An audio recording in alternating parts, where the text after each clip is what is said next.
Once again, welcome back, Glory Sister Classes. And today in this mathematics video lecture, we will learn about intersection of sets. समुच्चयों का intersection, ये दूसरी संक्रिया है, दूसरा operation है समुच्चयों का intersection. Intersection मतलब होता है जो कॉमन एलिमेंट्स होते हैं उनको लेना, ठीक है। जो दोनों सेट में या दो या तीन सेट में जो कॉमन एलिमेंट्स होते हैं उन एलिमेंट्स के समुच्चय को क्या कहते हैं? इंटरसेक्शन ऑफ सेट, यानी समुच्चयों का वो सर्वनिष्ठ, ठीक है। इसको हम लोग यूनियन के जस्ट अपोजिट दर्शाते हैं, उसको यू से दर्शाते थे, इसको यू को उल्टा कर देंगे, इससे रिप्रेजेंट करते हैं। इट इज रिप्रेजेंटेड बाई मतलब इससे रिप्रेजेंट करते हैं इंटरसेक्शन को, ये इंटरसेक्शन का साइन है, ठीक है। तो होता क्या है, डेफिनेशन के माध्यम से देखते हैं। इफ ए एंड बी, अगर ए और बी आर टू सेट्स, दो क्या है? समुच्चय हैं, then intersection of set A and B is the set of elements which are common in both set A and set B.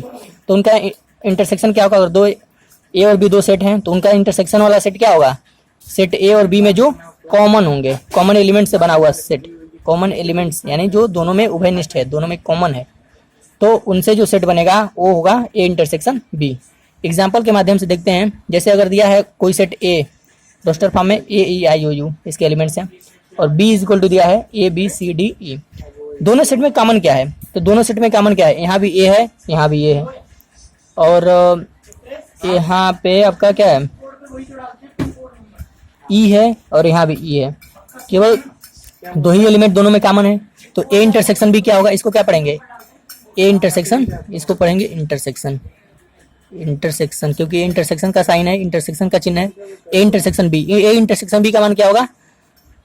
A intersection B का मान होगा ए एंड ई। जो एलिमेंट्स दोनों समुच्चयों में कॉमन होंगे, दोनों में होंगे, उनसे बना हुआ समुच्चय उन समुच्चयों का इंटरसेक्शन कहलाता है। तो यानी हो जाएगा A intersection B is equal to A and ई।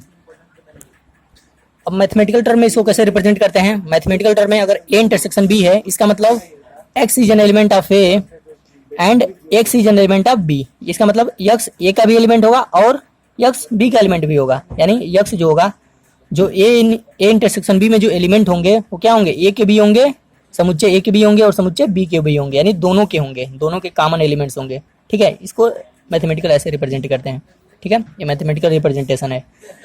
तीसरा है वेन डायग्राम, अब वेन डायग्राम में इसको कैसे रिप्रेजेंट करते हैं? समुच्चयों के सम्मिलन को, यानी समुच्चयों के इंटरसेक्शन को।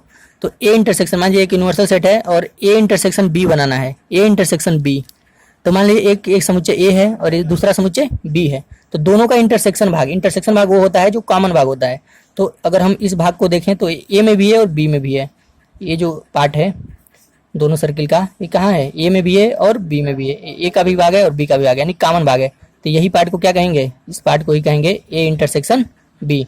तो यह है वेन डायग्राम में दर्शाने की विधि। इसको एक एग्जाम्पल के द्वारा देखते हैं। अगर ए इज इक्वल टू दिया है 1 2 3 4, बी इज इक्वल टू दिया है 3 4 5 6।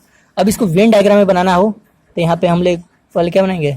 रेक्टेंगल, जो कि यूनिवर्सल सेट को रिप्रेजेंट करेगा, दर्शाएगा, और दो इसके अंतर्गत सेट बनाएंगे ए और बी। तो जो कॉमन एलिमेंट्स दोनों में है उसको बीच वाले सर्किल में दिखाएंगे। कॉमन एलिमेंट्स कौन से हैं? यहाँ भी 3 और 4 है, यहाँ भी 3 4 है, तो 3 और 4 ये जो पार्ट होगा, ठीक है। और अगर हम यहाँ लिख दें 1 2 3 4 और इसमें 5 6, ये जो कॉमन पार्ट है, ठीक है, यही क्या होगा? ये जो कॉमन पार्ट है 3 और 4 का, यही क्या होगा? उसका इंटरसेक्शन होगा, यानी ए इंटरसेक्शन बी का मान यह वाला भाग होगा। ये भाग जो कॉमन में है यही होगा, ठीक है।